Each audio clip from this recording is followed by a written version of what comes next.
आपके साथ मैं अंजलि, मेरे साथ है मेरी साथी स्वर्णिमा। हमारे खास प्रोग्राम मीडिया स्कैन में आप सभी का बेहद स्वागत है। यहाँ हम मुख्य समाचार पत्रों के बीच आप सभी के साथ खबरें साझा करते हैं और उन खबरों का विश्लेषण करते हैं। तो चलिए खबरों की ओर रुख करते हैं स्वर्णिमा। जी, तो सबसे पहले विंध्य में सियासी समीकरण बदलने के आसार दिखाए जा रहे हैं। जिस तरह से एग्जिट पोल्स निकल रहे हैं, उसको लेकर रीवा संभाग में बताया जा रहा है कि भाजपा को बढ़त मिल सकती है। वहीं शहडोल संभाग में बताया जा रहा है, शहडोल में संभाग में 3 जिले हैं, अनूपपुर, उमरिया और शहडोल। यहाँ पर बताया जा रहा है कि कांग्रेस को बढ़त मिल सकती है। जिलेवार सर्वे रिपोर्ट यहाँ पर पूरी है, जहाँ पर सतना में 7 विधानसभा सीटों में से भाजपा को कुल 2 सीटें मिल सकती हैं, कांग्रेस को 3, टक्कर में 1 है। वहीं रीवा में भाजपा को 8 जो सीटें, उनमें से भाजपा को 2 और कांग्रेस को भी 2। सीधी में 4 सीटें हैं, जिनमें से 1 और 2 का आंकड़ा है। वहीं सिंगरौली में 3 सीटें हैं, जिनमें से भाजपा को 1 मिल सकती है और कांग्रेस को भी 1। इसी तरह शहडोल में 3, जिनमें से बताया जा रहा है कि कांग्रेस को 1 सीट मिल सकती है। अनूपपुर में 3 सीटें हैं, जिनमें से भाजपा को 1 और कांग्रेस को 1। और उमरिया में बताया जा रहा है कि 2 सीटों में से कांग्रेस को 1 सीट इसमें बताया जा रहा है। यहाँ पर दिया गया है कि रीवा संभाग में वर्तमान में जैसे कि 6 जिले हैं, 4 राजनीतिक जिले हैं, सतना, रीवा, सीधी और सिंगरौली। इन 4 जिलों में कुल 22 विधानसभा सीटें हैं और इन 22 सीटों में 10 सीटें भाजपा के पक्ष में जा सकती हैं, जबकि जो बची हुई 12 सीटें हैं, इनमें से 9 सीटें कांग्रेस और 3 बसपा या अन्य को मिल सकती हैं। जी, अब हम बात करेंगे अगली खबर की। तो दाल के भाव को लेकर एक खबर है कि दाल के दाम इतने बढ़ गए कि थाली से ही दूर हो गई है। 1 किलो दाल खरीदने के लिए लग रहे हैं 180 रुपये, जिसमें बताया जा रहा है कि इस समय किचन की हालत, जो दाल सबसे ज़्यादा बिगाड़ रही है। सब्जियों की तो हालत थी ही, लेकिन दाल इस टाइम पे सबसे महंगी हो गई है। अरहर दाल 160 रुपये से 180 रुपये प्रति किलो बताई जा रही है। मूंग दाल 120 से 125, उड़द दाल बता रहे हैं कि 105 से 110 और चने की दाल जो है 100 से 105 रुपये किलो प्रति किलो के हिसाब से बिक रही है। अब जी, बात करते हैं अगली खबर की।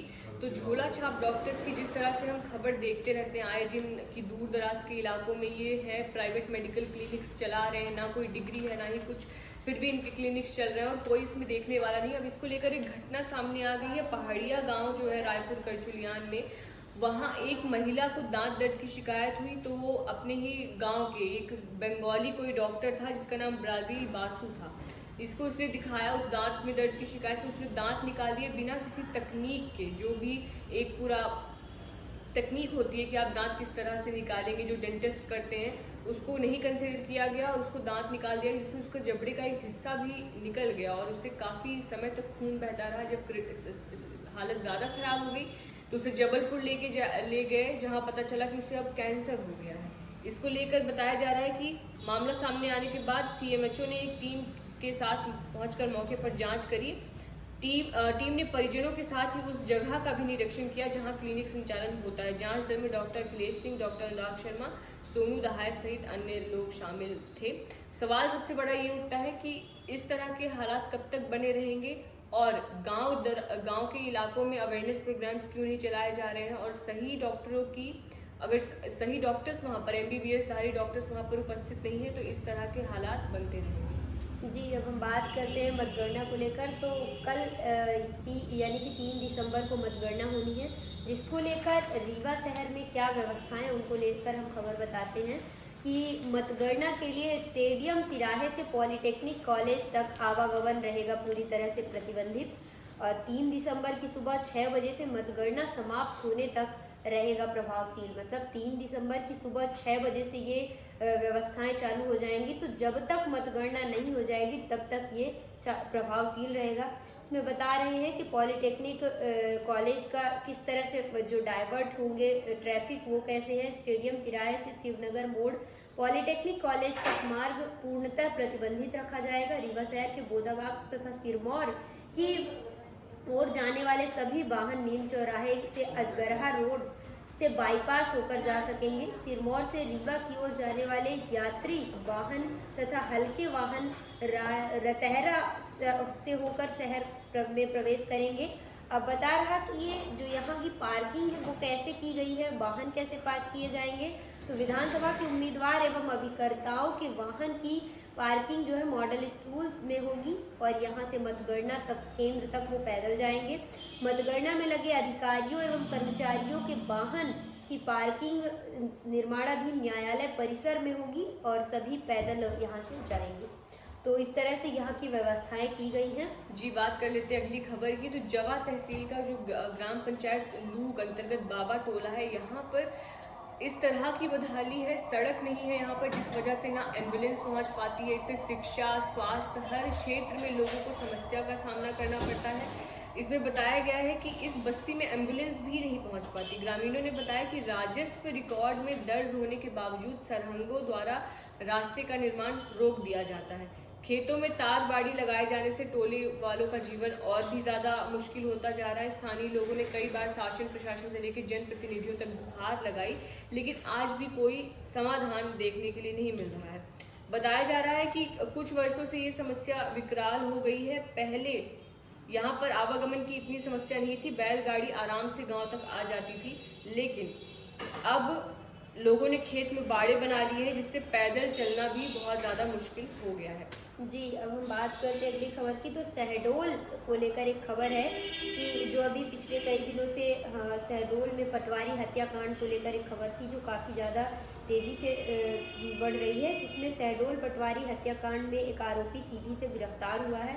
पहले जो ट्रैक्टर चालक शुभम विश्वकर्मा था उसको और उसके मालिक नारायण सिंह को तथा पवन सिंह को कुदरी गांव के जो निवासी थे उन्हें पुलिस ने गिरफ्तार किया था, लेकिन अब एक और आरोपी को गिरफ्तार किया गया। वो बताया जा रहा है कि आरोपी सीधी में था और सीधी में ऐसा था, वो है तो मैहर के रामनगर से, लेकिन वो सीधी में छुपा हुआ था, जिसको पुलिस को किसी तरह से सूचना मिली और पुलिस ने उसको गिरफ्तार कर लिया है। अब अभी भी बताया जा रहा है कि 2 से 3 लोगों की पुलिस को तलाश है। जी, बात करते हैं अगली खबर की। तो इसमें बताया गया कि जिस तरह से आवारा पशुओं का कहर बरसता जा रहा है, उससे लेकर एक अपडेट है कि आवारा मवेशियों से परेशान होकर अंचल में कई गांव के किसान अब सरसों और अलसी की खेती इन्होंने शुरू कर दी है, क्योंकि वो इस खेती को जो मवेशी हैं वो कम खाते हैं। अब इसको लेकर रबी सीजन में गेहूं, चना, मसूर की खेती से मुनाफा होने की, ये ऐसी फसलें हैं जिनसे मुनाफे की उम्मीद रहती है, लेकिन इनसे अब नुकसान ज़्यादा हो रहा है मुनाफे की जगह। तेंदुन के किसान विजय बहादुर सिंह और नन्हे सिंह ने बताया कि रबी की खेती में आवारा मवेशियों के कारण लगातार घाटा हो रहा है, जिससे तेंदुन, फूल, क्योटी, देवास सहित कई गांव के किसान अब ऐरा क्षेत्र में सरसों और अलसी की खेती को प्राथमिकता दे रहे हैं। जी, अब हम बात करेंगे अगली खबर की। तो धान खरीदी को लेकर अब किसानों को एक खुशखबरी भरी खबर है कि समर्थन मूल्य पर धान की खरीदी आज से 71,877 किसानों ने पंजीयन करवाया है। इसमें बताया जा रहा है कि 69 जो धान खरीदी केंद्र हैं वहां आज से धान खरीदी की प्रक्रिया शुरू हो जाएगी। इसमें बताया जा रहा कि जो FAQ धान के लिए बताया है कि 2,183 रुपये समर्थन मूल्य घोषित किया गया है। वहीं FAQ धान जो A ग्रेड की धान है उसके लिए 2,203 रुपये प्रति क्विंटल के हिसाब से धान खरीदी का मूल्य तय किया गया है। इसमें बताया जा रहा कि जो 69 खरीदी केंद्र हैं उसमें गुड़ तहसील, जवा तहसील, ऐसे ही और कई सारी तहसीलें जिनके अंदर जो केंद्र आते हैं, जैसे बदवार हो गया और इस तरह जवा में डभौरा हो गया, तरेला, बरहुला, कोनी, अकौरी और भी कई सारे 23 केंद्र हैं जो जहाँ पे आज से धान खरीदने की प्रक्रिया शुरू की गई। अब बढ़ते हैं हम अपनी प्रादेशिक खबरों। जी, प्रादेशिक खबरों की ओर बढ़ते हैं। तो रिजल्ट्स के लिए बस एक दिन का समय शेष रह गया है, 2 दिन का समय शेष रह गया है। अब 5 राज्यों में मतदान खत्म हो चुका है, जिसको लेकर एग्जिट पोल्स सामने आ चुके हैं। इन एग्जिट पोल्स जो अब अलग अलग एजेंसीज हैं, न्यूज़ एजेंसीज हैं, उन्होंने अपने अपने एग्जिट पोल्स निकाले हैं, यहाँ पर पत्रिका में और हर अखबार में दिया हुआ है। बिल्कुल। जन की बात में कांग्रेस मध्य प्रदेश की अगर हम बात करेंगे तो जन की बात के मुताबिक कांग्रेस को 102 से 125 सीटें मिलने के आसार जताए जा रहे हैं, वहीं बीजेपी को 100 से 123 सीटें। TV9 पोल स्ट्रीट में 111 से 121 सीटें कांग्रेस की बताई जा रही है, वहीं बीजेपी की 106 से 116। टाइम्स नाउ की बात करें तो यहाँ पर 109 से 125 सीटें कांग्रेस की बताई जा रही हैं, जबकि बीजेपी की 105 से 117 सीटें। आज तक एक्सिस माई इंडिया में 68 से 90 सीटें कांग्रेस की बताई जा रही है, तो 140 से 162 बीजेपी की। इंडिया टीवी में 70 से 89 और कांग्रेस की, और बीजेपी की 140 से 159। रिपब्लिक मैट्रीज में कांग्रेस की 97 से 107 और बीजेपी की 118 से 130। एबीपी सी वोटर के मुताबिक कांग्रेस को 113 से 137 मिल रही हैं सीटें और बीजेपी को 88 से 112। न्यूज़ 24 के मुताबिक 74 सीटें कांग्रेस के खेमे में जा सकती हैं और 151 सीटें बीजेपी के। जी बात तो स्वर्णिमा, ये जो 5 राज्यों का महापोल आया है उसको लेकर हम बताएंगे कि जो गुरुवार को ये पोल आया था जिसमें मध्य प्रदेश और राजस्थान में बता रहे हैं कि भाजपा की सरकार बनेगी, वहीं छत्तीसगढ़ और तेलंगाना में कांग्रेस का बहुमत देखा जा रहा है। यानी वहाँ एग्जिट पोल के मुताबिक छत्तीसगढ़ और तेलंगाना में कांग्रेस की सरकार बन रही है। तो और वहीं मिजोरम में जो है वो त्रिशंकु विधानसभा का दावा है कि वहाँ उनकी सरकार बन सकती। एनएमएफ करके कोई है, उनकी 15 से 21 सीटें बताई जा रही हैं। अब इसमें जो छत्तीसगढ़ के सीएम भूपेश बघेल हैं, उनका कहना है कि एग्जिट पोल में तो यहाँ 51 सीटें कांग्रेस की बता रहे हैं, लेकिन आंकड़ा ये गलत है, हम 75 के पार पहुँचेंगे। वहीं मध्य प्रदेश के सीएम शिवराज सिंह का कहना है कि कौन कहता है कि मध्य प्रदेश में टक्कर हो रही है, मध्य प्रदेश में बीजेपी भारी बहुमत के साथ सरकार बना रही है। अगली खबर की हम बात करेंगे तो एक पत्रिका में पूरे पेज पे इस खबर को दर्शाया गया। पत्रिका का एक तरह से हम कह सकते हैं सर्वे है। नतीजों से पहले भाजपा कांग्रेस दोनों संभावित नाम आए सामने। ये पाठकों ने मंत्रिमंडल का गठन किया है, मतलब अपने में बनाया कि जो 26 विभागों के नाम सुझाए हैं। इसमें बता रहा है कि चुनाव परिणाम 3 दिसंबर के आने के बाद गठन की प्रक्रिया शुरू हो जाएगी। सरकार चाहे भाजपा की बने या कांग्रेस की, अहम विभाग संभालने वाले मंत्रियों के बारे में यह रिपोर्ट विशेष है। गूगल फॉर्म के जरिए पाठकों की राय के आधार पर पत्रिका बता रहा है कि क्षेत्रीय प्रभाव, अनुभव व योग्यता के आधार पर कौन कहाँ मंत्री बनेगा। संसदीय कार्य मंत्री में मध्य प्रदेश में नरोत्तम मिश्रा थे और कांग्रेस के कद्दावर नेता गोविंद सिंह थे, डॉक्टर गोविंद सिंह। और गृह विभाग में बताया जा रहा है कि नरेंद्र सिंह तोमर दिमनी, जो इस बार चुनाव भी लड़े हैं, केंद्रीय कृषि मंत्री भी हैं वो इस समय। 5वीं बार के विधायक बन चुके हैं कमलनाथ सरकार, और इसके पहले दिग्विजय सिंह की सरकार में भी मंत्री बने हैं। बाला बच्चन राजपुर के हैं और वित्त एवं वाणिज्यिक कर में है जो वो शिवराज यानी कि बीजेपी सरकार में जयंत मलैया है। वो 2018 का विधानसभा चुनाव हारे थे, लेकिन 2013 में 7वीं बार विधानसभा सदस्य निर्वाचित हुए थे। वहीं कमलनाथ की सरकार में वित्त एवं आर्थिक सांख्यिकी विभाग के मंत्री रहे और तरुण भनोट जो हैं वो मंत्री रहे हैं, उनका भी नाम है। ऊर्जा विभाग से प्रद्युम्न सिंह तोमर और नरेंद्र नाहटा का नाम भी सामने आ रहा है। वहीं स्वास्थ्य विभाग से विश्वास सारंग नरेला से जो इस बार भी मैदान में है, और शिवराज सरकार में ये शिक्षा मंत्री और गैर चिकित्सा शिक्षा मंत्री रहे हैं। तो इस तरह से वो इसके पहले भी राज्य मंत्री, 2 बार विधायक भी रह चुके हैं। डॉक्टरी से राजनीति पर पिच कदम रखी हैं डॉक्टर विजया लक्ष्मी भी है साधु, इनका भी नाम आ रहा। वन विभाग को लेकर है जिसमें गोविंद सिंह राजपूत है और जीतू पटवारी का नाम है। लोक निर्माण में कमलनाथ की सरकार में मंत्री बने थे तुलसी सिलावट सावरे, जो अब शिवराज सरकार में जल संसाधन मंत्री हैं।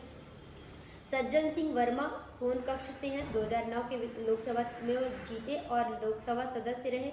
दिग्विजय सिंह की सरकार में वो मंत्री भी रहे हैं।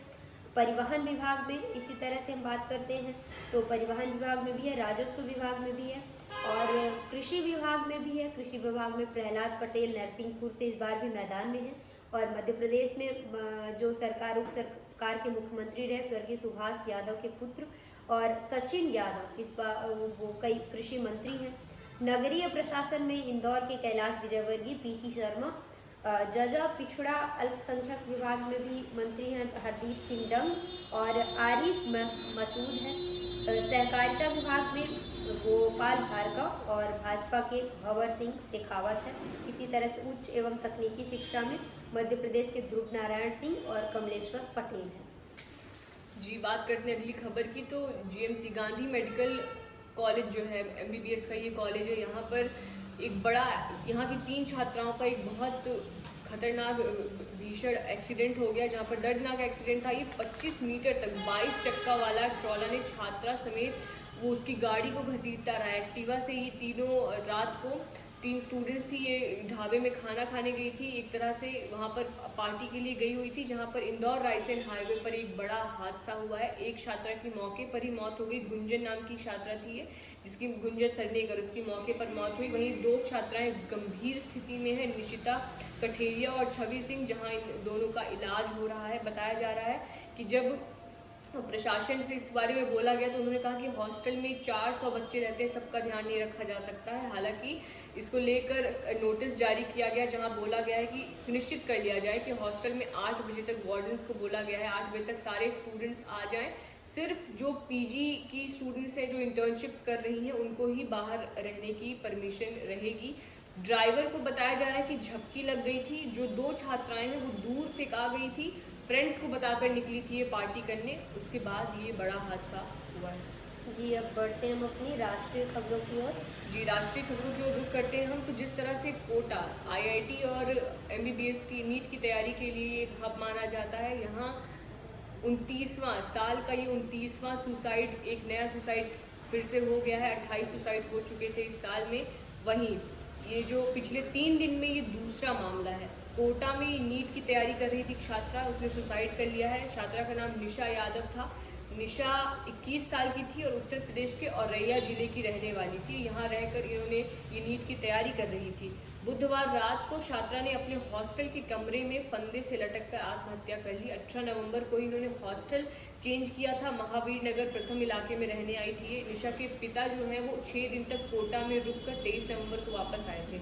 इसके बाद बताया जा रहा है कि देर रात तक उन्होंने पिताजी से बात करी। उसके बाद जब उनके पिता ने दोबारा फ़ोन लगाया तो फ़ोन नहीं उठाया उन्होंने, जिसको लेकर उनके पिता को शक हुआ और उन्होंने हॉस्टल फ़ोन लगाया, जिसके बाद पता चला कि उन्होंने सुसाइड कर लिया। जी, अब अगली खबर की बात करेंगे तो ये एक तरह से हमारे देश के लिए एक खुशी की खबर है कि गैर कृषि सेक्टर में ग्रोथ में बढ़ी जीडीपी कोविड के बाद दूसरी तिमाही जब सबसे तेज बढ़ोतरी बताई जा रही है। बदल गई तस्वीर। 6.7% का अनुमान था, जो 7.6% रही देश की जीडीपी। बता रहा है कि जो हमारी देश की जीडीपी है वो 6.7% का ही अनुमान था, लेकिन वो वाकई 7.6% थी, जिसमें 5 बड़े देशों में सबसे तेज भारत की दर है। बताया जा रहा कि यूके में 0.6 और चीन में 4.9 और यूएस में 5.6 और रूस में 5.5 और इसी तरह भारत में 7.6।